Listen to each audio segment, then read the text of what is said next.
Hello, and welcome to another episode of the Many Faces of Cancer podcast. I am your host, Melissa Grosboll, and joining me today is Ellyn Winters-Robinson. And Ellyn and I met through a mutual friend, and she is amazing. I cannot wait for you to hear our conversation. So she is 2 years out from a breast cancer diagnosis. She lives in Cambridge, Ontario, which is outside of Toronto.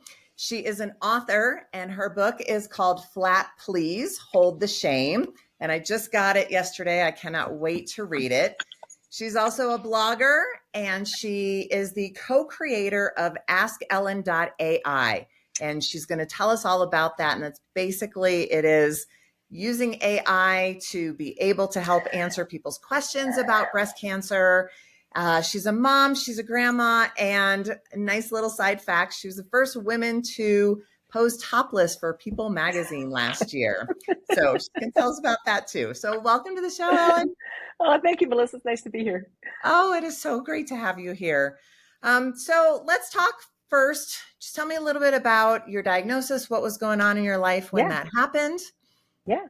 So I was fit as a fiddle, healthy. I think most of us are always shocked when we hear the words, we've got cancer. And, the first thing that goes to your mind is, well, there's no family history. Well, there was nothing in my family either. And I think we talked about that, but, it's actually majority of women that are diagnosed have no family history. So I was diagnosed with, I call it old lady cancer, but ER/PR positive, HER2 negative. So it's the most common form of breast cancer. Mm-hmm. I was multifocal, so I had 3 tumors in my left breast. And it still amazes me because I'd had a clean mammogram in 2019 and then 2 years and like a month to the day. I had these 3 cancers, and one after surgery was 4.5 centimeters. And then after surgery, they found that the cancer had crept in microscopic amounts into my lymph nodes on the left side. So that meant that I had a mastectomy was the only option because the cancer was too distributed in my breast, and I had both breasts removed.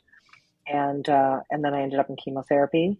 So I had 12 weeks of chemotherapy and then 15 rounds of radiation. So I finished in November of 2022, and I am now the poster child for chemo curls.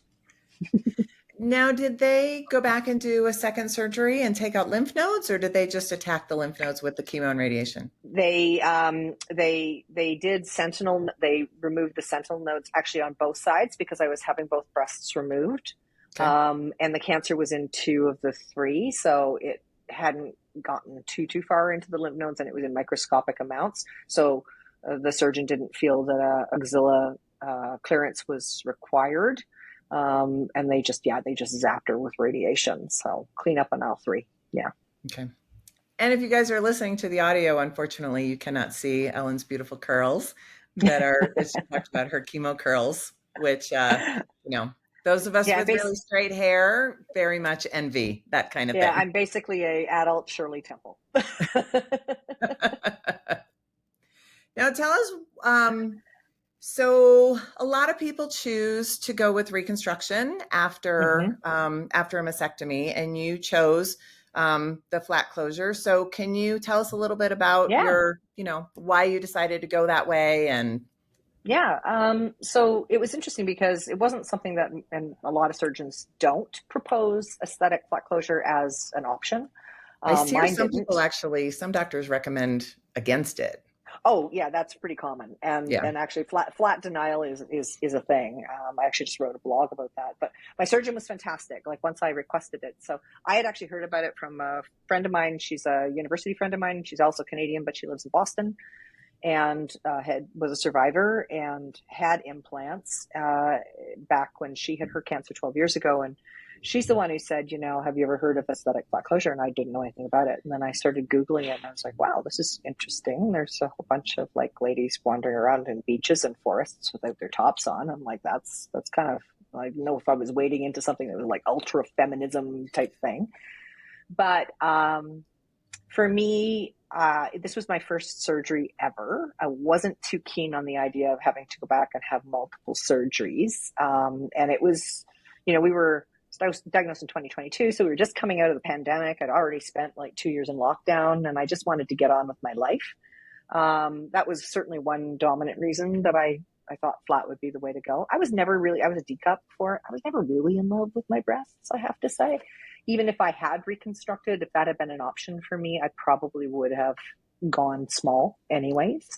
And I would have had to have stayed flat because we knew, based on the size of the cancer, we knew that radiation was going to be in the cards. So I would have had to stay flat for a year anyways.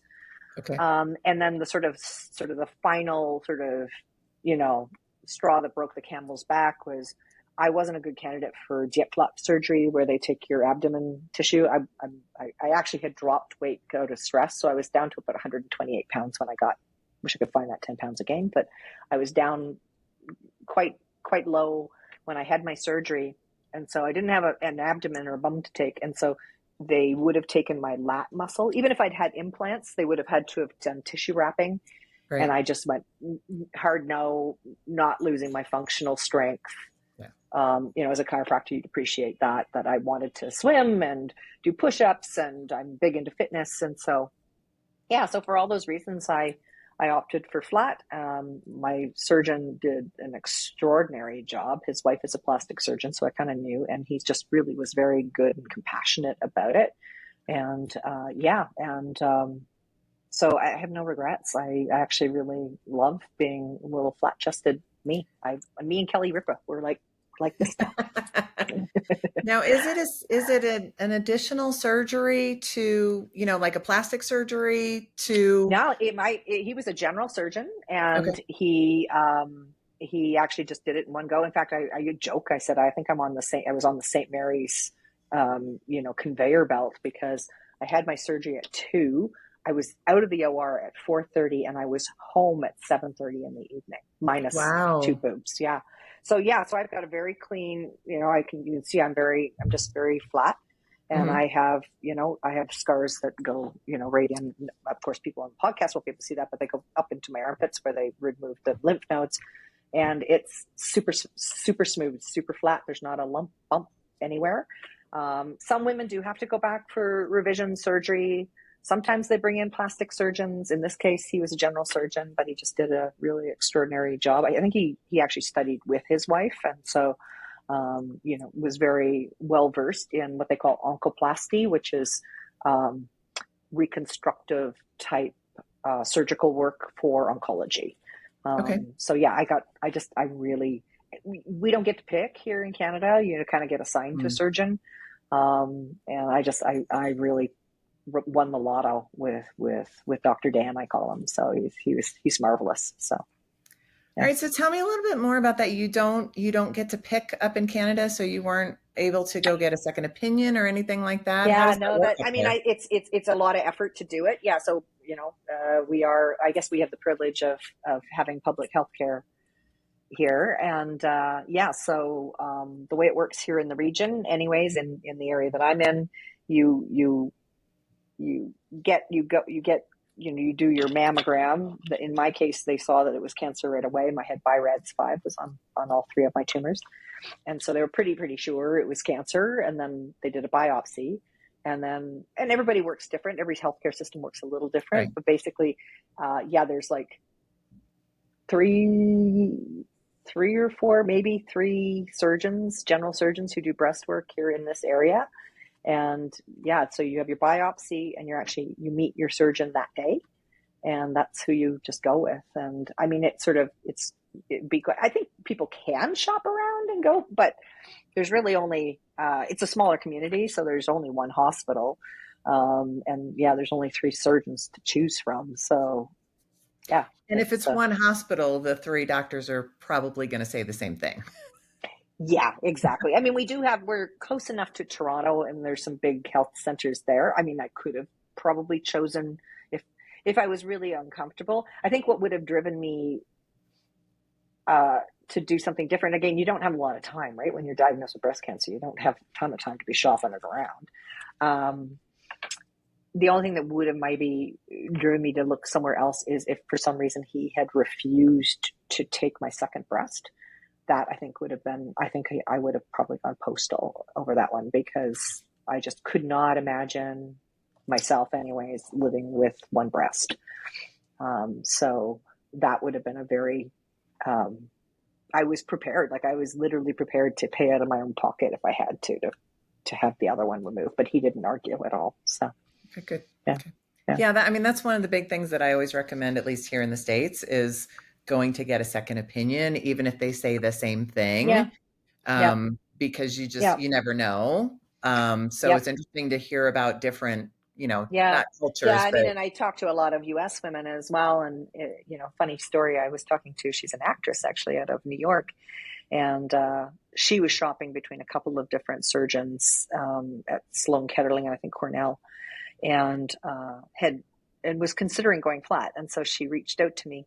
I didn't know who she was at the time, and we had a chat. And I asked her, did her plastic surgeon do photos? Because some do, with the eyes covered. And she said no, that they didn't. And so I sent her my photos, and I had to laugh because she actually wrote me back and she said, "Oh, that's kind of funny. My doctor at Sloan Kettering actually sent me your photos as an example of what they could do."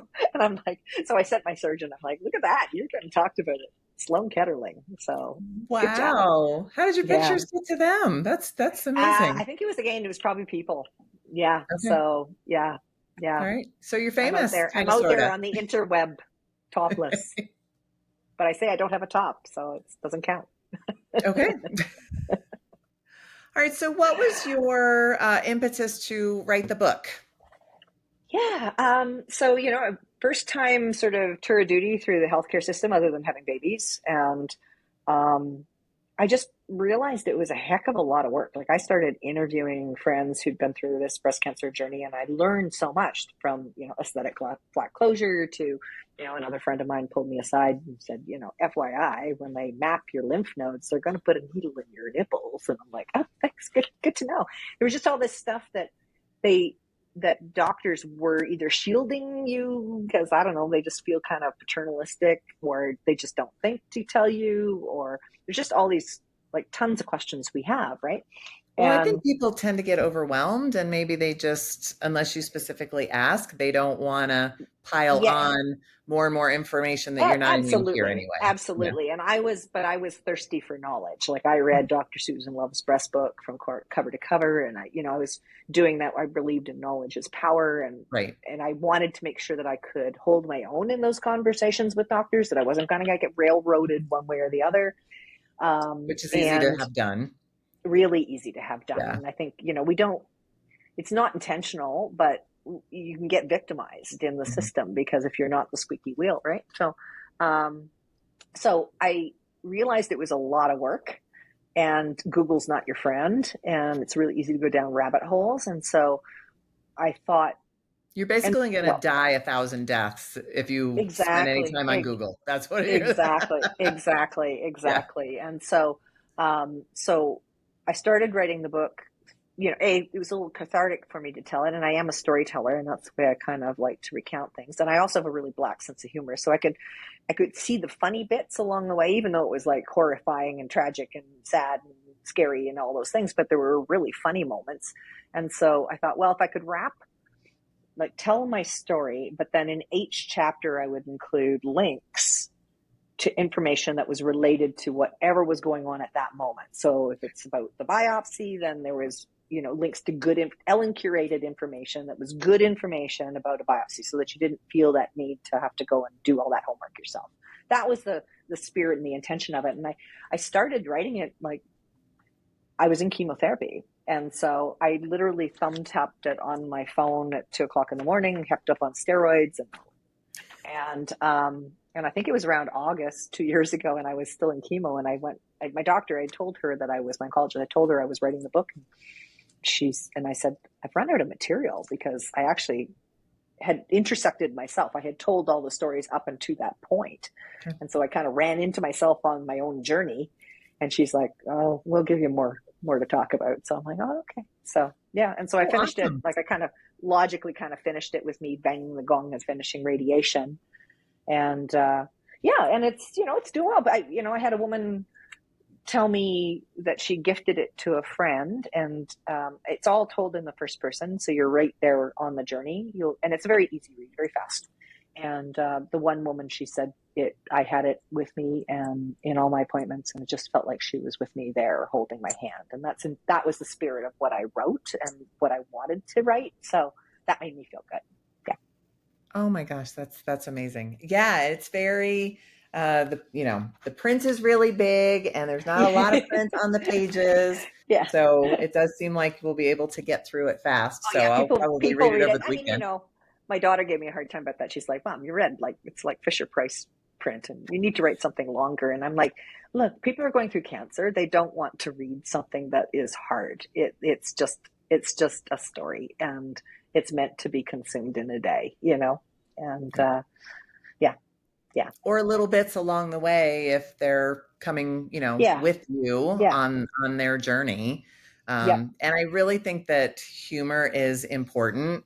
I mean, this Oh, is such a dark experience and there are a lot of things to cry about, but if we don't laugh sometimes, like what's the point, yeah. I and mean, I yeah, joke, I was meeting with a friend the other day and her daughter had just gotten married and like the previous weekend, and there were a couple of big hiccups and stuff that the day of the wedding that all turned out okay in the end, but her daughter was just freaking out. And I said, but those are the things that make the great stories later. Like you have to have the crazy stuff happening to yep. be able to laugh about it later. And the fact that you were able to laugh about it during, I think really will help people going through it also, and they can hopefully see some of the Yeah. levity in Yeah, what's going on. and just, it's kind of that spirit of, okay, if she can do it, I can do it too. Like I hate the phrase "you got this." I don't like that. I find it gives puts tremendous pressure on the other person. So I always say, "I'm here to hold your hand," and it's just like, let's just, okay, we're going to get through this together, and that's really the spirit of it all. But yeah, there's won't spoil it for you. There's a fan favorite chapter where my husband actually, which doesn't sound very funny, but he fell down the stairs a week before I had to go into chemotherapy and Oh my broke his gosh. collarbone. Yeah, anyways. Oh, But yeah. So, but anybody who knows my husband, they actually love. Oh, that and the fact that he is a car nut and he actually bought a car as I was being rolled into surgery. Anyways, that was his stress relief. So yeah. well, and I just, last week's episode was a gentleman whose wife has stage Mm, 4 mm. metastatic breast cancer, and he's her caregiver. And I mean, as a caregiver, like you have to do things for yourself too. You have to take You care of do. yourself and do what brings you joy. And I Yeah. won't say falling down the stairs and breaking your collarbone brings you joy, No, but but buying buying a a car. car, Yeah. I'm sure helped to ease some of the tension of you going into surgery. Yeah. Yeah.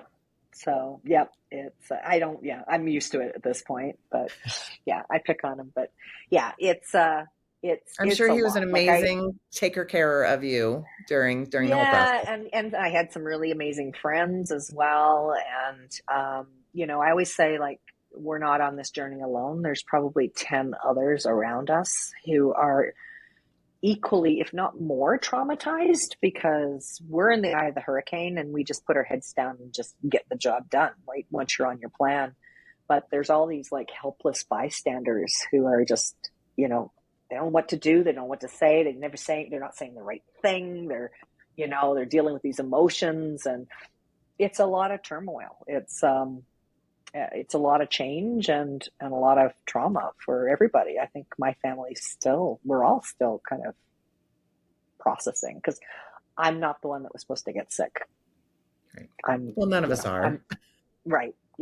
I'm mom and I'm supposed to have it all together, so Right. yeah. And I think that grace is a big thing that we need to learn and experience, like giving ourselves grace to go through this however we're going to go through it, because everybody goes through it differently, but Yeah. also in many ways giving other people grace Yeah. to say the wrong thing or to maybe disappear for a while because they don't know how to deal with a loved one, Yeah. Yeah. going through this. So, Yeah. I think it is very important. And I think men in particular, they're fixers yeah. and it's really, really difficult for them. Plus, I think we do find our peers, and we as women do reach out and will seek support, where I don't think guys do. And I just had a friend just recently, she was diagnosed, and I was, checking in on her, not with breast cancer, with another cancer, but I was checking in with her, and she's going to be fine. But I said, look, how's your husband doing? And she said, oh, he's fine. And I said, well, he wouldn't tell you if he's not. So FYI, if he needs to talk to another guy, my husband's here and is more than happy to speak with him or go have a beer with him or whatever, because they just don't, they kind of keep it all inside. That's not easy. So yeah, it's really hard on the guys. So good on that gentleman. I mean, my God, that's, they talk about for better and worse, right? When you get married, but not everybody can stand by someone as they go through that. And so it takes a lot of courage on his part, and a lot of, that's love, right? Right. And one of the things that he said, which was kind of harsh, but really true. And he said, when she gets diagnosed, like, if you can't handle it, get out now. Like, don't try and stick with her for a year or so and then leave her in the middle of it, where she's totally stuck. Like, you need to either commit or you need to, like, let her go. Yeah, which is sad that even has to be a conversation, right. But it's true. And there's unfortunately a lot of women, see it in the communities where their husbands or partners just can't handle it.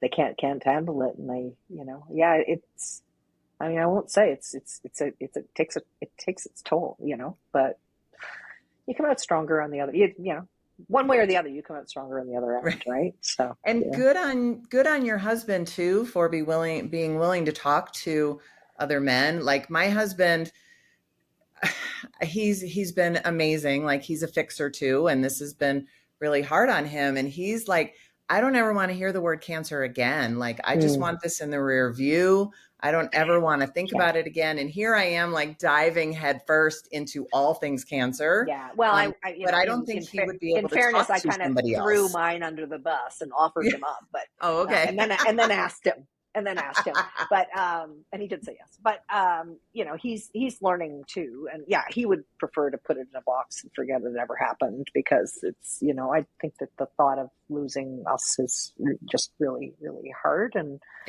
but and I believe me, he threatened divorce when I showed up in People topless. He was not happy. All right, so tell me a little bit about how that came about. I have to hear about this. This is fantastic. So I mean, never in a million years, eh? So when I was, I'll back up a little bit. A friend of mine, when I was first diagnosed, gifted me a book on Stoicism, and I incorporated it sort of into a morning ritual where I would read a very short passage about Stoicism, and it always resonated with me. And there's two principles of Stoicism. One is memento. So this is Roman philosophers. So it's memento mori, which means everyone dies. And then the other principle is amor fati, which means love your fate. And that really resonated with me. This idea that, okay, fate has decided something for me, and I can either choose to fight that, or I can choose to accept whatever is coming my way and make the best of it, and that's kind of how I wanted to go with things. So, so whether that was, okay, I don't wear prosthetics because I'm like, fate gave me a new body and I'm going to embrace it and love the new flat Ellyn. And so when I was, in chemotherapy, a good friend of mine, I work with her quite often. She's amazing photographer. Her name's Hillary Gold.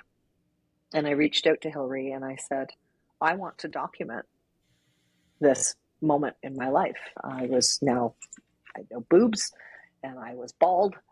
And I said, I just feel compelled to document that in some way.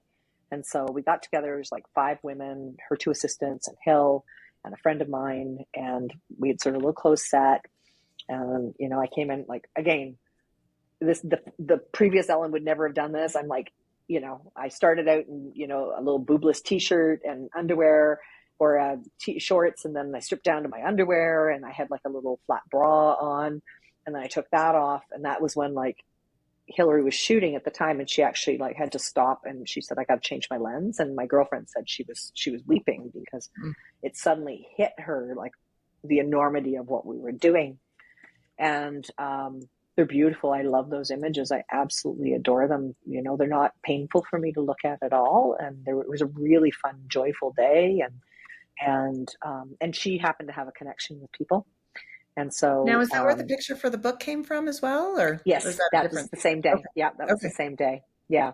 And so, yeah, we just wanted to, you know, and it was very empowering for me to you know, self-acceptance of my new body and the fact that I was bald and just, you know, yeah, so it was just an absolutely extraordinary day. And yeah, so, and then she offered the images up to people and they were like, absolutely, we love this story. And so, you know, it's really the story about choosing to go counter trend and not reconstruct and stay flat.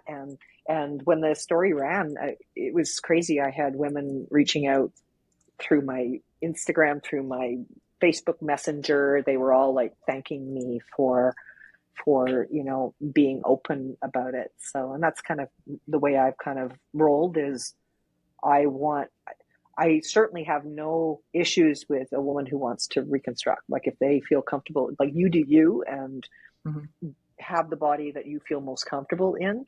I just would like to see aesthetic flat closure as a third option that's available because it is a lot less, you know, for the woman to have to go through that. You know, it's a much simpler one and done surgery and it's just a lot. You kind of can move on. And I think we should at least be offered that. And I have this problem with us equating the fact that if we don't have breasts, we're not feminine. And that really drives me around the bend because, and I've even had doctors ask me that, like, how do you deal with your loss of femininity? I'm like, what are you talking about? You know, like I am as feminine as I can be just because I don't have, you know, boobs. Wow. That's so empowering. Like that. I mean, my breast cancer really lumpectomy was, Yeah. it was very small. Like they didn't even talk about a mastectomy, but like Yeah. I've talked to several people since then and yeah, flat closure is not like, it's never even brought up. It's like either I Yeah. have a lumpectomy or a double mastectomy with reconstruction. And like, there's Yeah. never, You're kind of I've never herded heard in a this. third And I option. mean, I get it. It's really like, especially with something like the DIEP flap surgery, which is, you know, basically a transplant of tissue. I have mad respect for the surgeons who perform that. It's like they're on their feet for like 15 hours doing blood vessel and nerve reattachment. And Right. like, it's crazy microscopic surgery. It's very, very exciting stuff, but it is a big surgery and you're asleep for 15 hours on the table. And just because you can doesn't mean you should. And, you know, it's just, yeah. I mean, I have friends who've had it and are delighted, but it was a rough recovery. And so I think surgeons, you know, I don't know whether, you know, there's Dr. Elizabeth Potter. She's a reconstructive surgeon out of Austin. And she was quoted recently in an article in the Wall Street Journal. And she said she was taught in med school that if a woman wanted to stay flat after a mastectomy, that they were mentally disturbed. And there's a theory about that. Wow. I heard in the UK that if a woman wants to go flat, they have to see a psychologist. And I've heard from women whose surgeons have said, you know, you have to see a psychologist before you go this route. And I just posted an article the other day, actually, a woman who did a guest blog for me. She's from Ireland. And again, her surgeon, like, you're not going to be happy. You're young. You know, you're going to be traumatized by the way your body looks. And there's this, you know, and so you hear all that and you're already kind of like freaked out and having to make these decisions really quickly about your body. I'll tell you, like, I belong to a lot of flatty communities. They're a joyous bunch. They are happy as little clams. They're out there posing topless everywhere. I don't, you know, walk the dog topless, but some do. But they're really a happy bunch, and there's no trauma or very little trauma in these groups at all. They're actually in there talking about fashion and they're having fun and they're doing like walking catwalks, and so it's actually it's really quite interesting because they're like the most empowered lot that I've ever met. So, Well, I go think because figure. you're bucking the trend and you're taking charge of your own body, your own health, and there's a big freedom in that Yes. versus, you know, doing reconstruction because you feel like that's what you need to do to be a woman and to conform and all of Yeah. that. So it makes Yeah. perfect sense in that Yeah. way. And I mean, anybody that does go to a aesthetic flat closure, it is absolutely a choice on their part. Right. And, I feel for the women because there's women, unfortunately, way too many. I've seen lots and lots of photos where, the surgeons do get involved and they'll leave them excess skin because they're going to change their mind, or they call it flat denial, or really muck it up, like really, do a terrible job. And there's no need for that, there's no need for that. So that's still a problem, but we are making some strides. I think we do have some really good. I actually did a blog the other day of some plastic surgeons and reconstructive surgeons that I really admire who, respect flat closure. And again, I'm not pushing. If women want to have implants, great. If they want to Oh, have absolutely. restorative, yeah, like go have at it. Like just, give But us the this is choice. great to see that there is a third option and it's not erasing your femininity if you choose to Right. go that direction. Right. Yeah. In fact, I'm a lot more daring now with my fashion choices. Like I'm wearing a tank That, today that's got like a crisscross back, and I wear backless dresses and spaghetti straps and all the because things you don't like have to worry that. about bras. Yeah, like D cup Ellen would have not been able to do any of this sort of stuff. And Right. I even wear like plunging, cleavage because again, I couldn't do that before. I'm like, so, and I never, I don't think anyone has ever looked twice at me. Like, I think people, even when I say that I've had breast cancer, I had my breast removed, they'll like, really? Maybe they're just being nice, but I don't think they notice. Well, because I think you own it Yeah. and with your confidence that it's not even something that people would pay Yeah. attention to.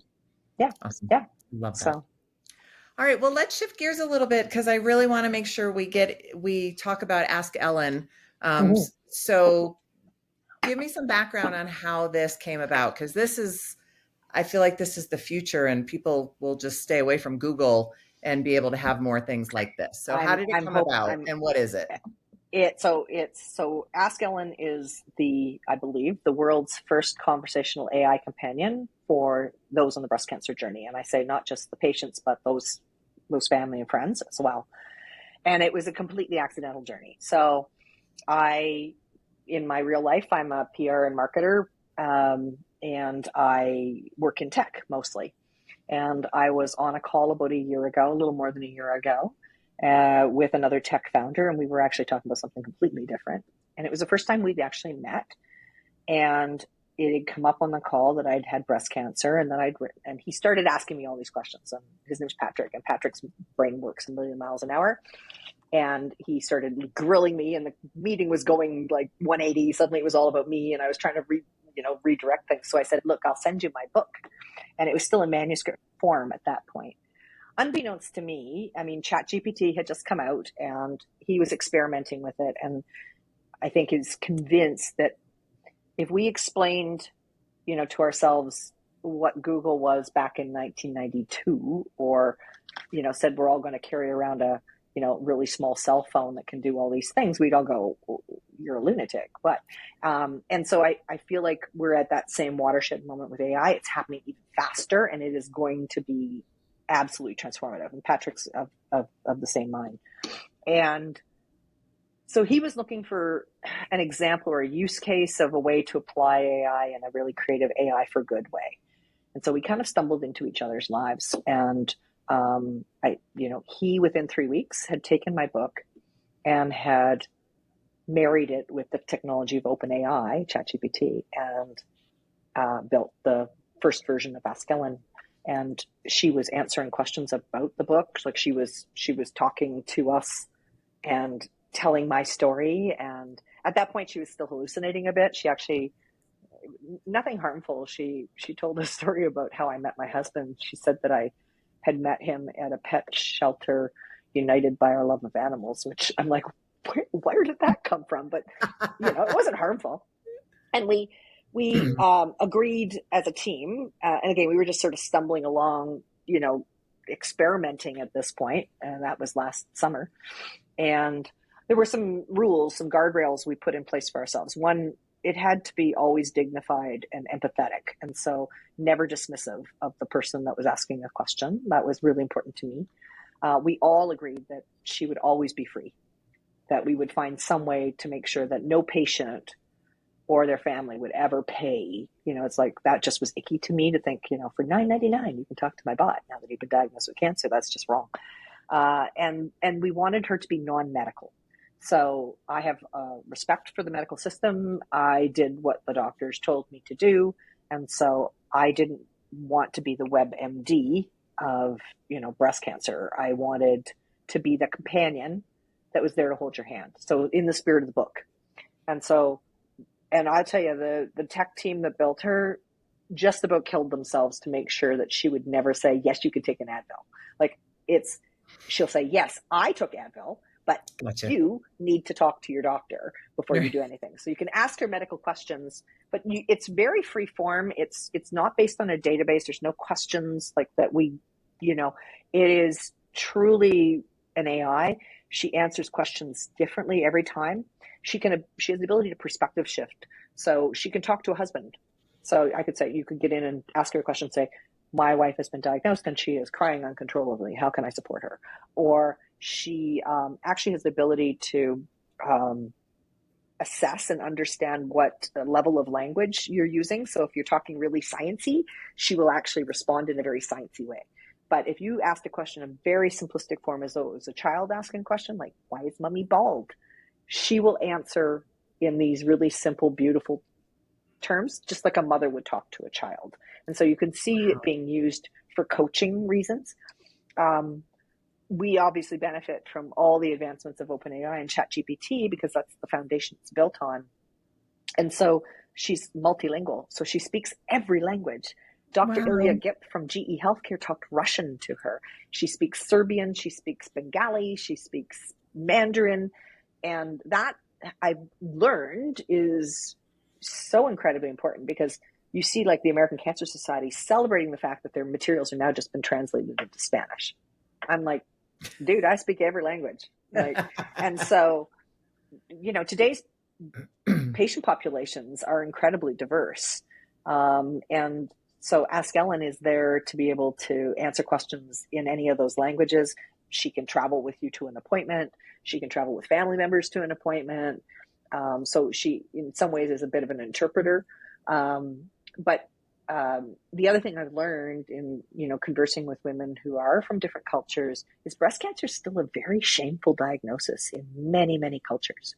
Like, if you are a woman in Kazakhstan in a small village and you've been diagnosed with breast cancer, your husband's probably shopping for a new wife because you're damaged goods, with all due respect to Kazakhstan, but I've heard that. And like, traditional cultures are like, their family members shut them down. They're not allowed to talk about it.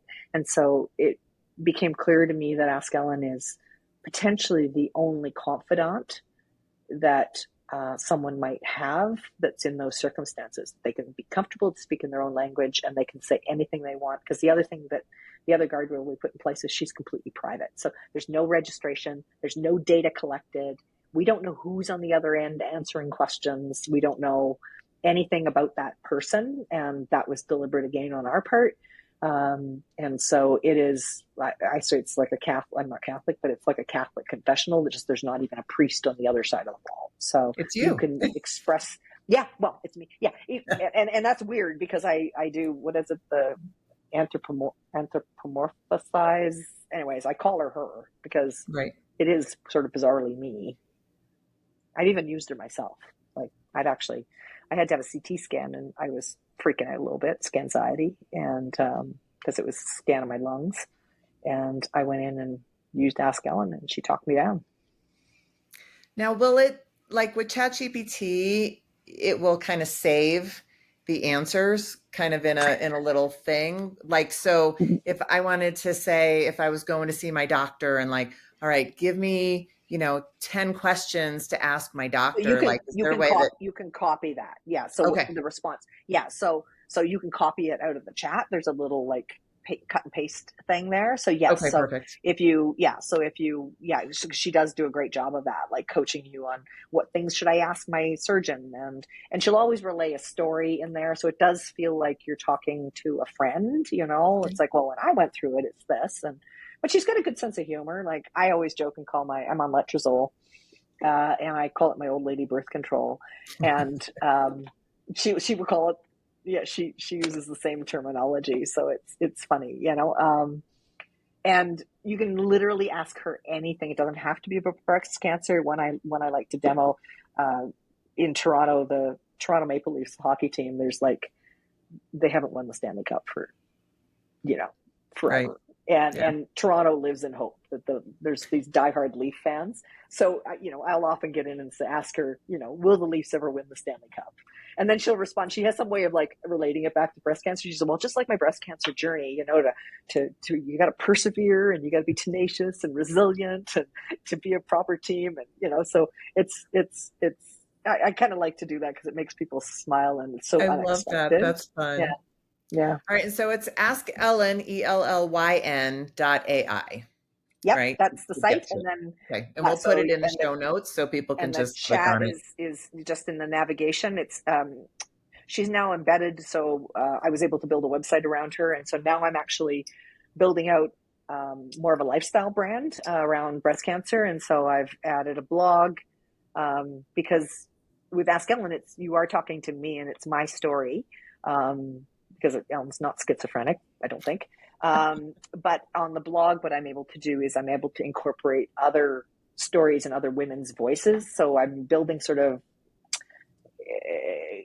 Ask Ellyn's like an advice site. It's all this practical wisdom that we share amongst ourselves as a community. And so, it's just different experiences and stories. So I've been inviting guest bloggers to join in because, again, there's experiences that I haven't had, like lymphedema, or different types of breast cancer diagnoses, or different stages, or I would like to incorporate young women in. We were just talking about young women and what they have to go through in terms of being forced into menopause early, and so these are things that were not part of my experience, but I definitely want to have those voices as part of what I'm building. So yeah, kind of like Dear Abby for breast cancer. Yeah, or if people remember Dear Abby, I don't know. Or yeah. Anne, Dear Anne, or Ann Landers, yeah. Well, and I joked about a year ago, and now it's actually I think going to come true because OpenAI just did a deal with Apple. I used to joke that I'd become the Siri of breast cancer, and apparently that's going to actually happen. So there you go. Yeah, I love it. Yeah. Awesome. Well, I always like to end with, what is one piece of advice that you would give to someone who's just starting on this breast cancer journey? Yeah. So I think there's two. One, okay. You can't, when I was first diagnosed, now I was healthy going into this, but I'll tell you, being healthy is so important. So drinking lots of water, eating really healthy foods, exercise, even if it's just walking around the block, there's all kinds of research that shows that exercise can mitigate effects of chemotherapy. I credit exercise and having good health with being able to bounce back from my surgery. So I think that, if you have any ability to really kind of almost go into training, it's good stress relief as well. But that is so essential to, getting through this and sort of getting past it without being completely miserable.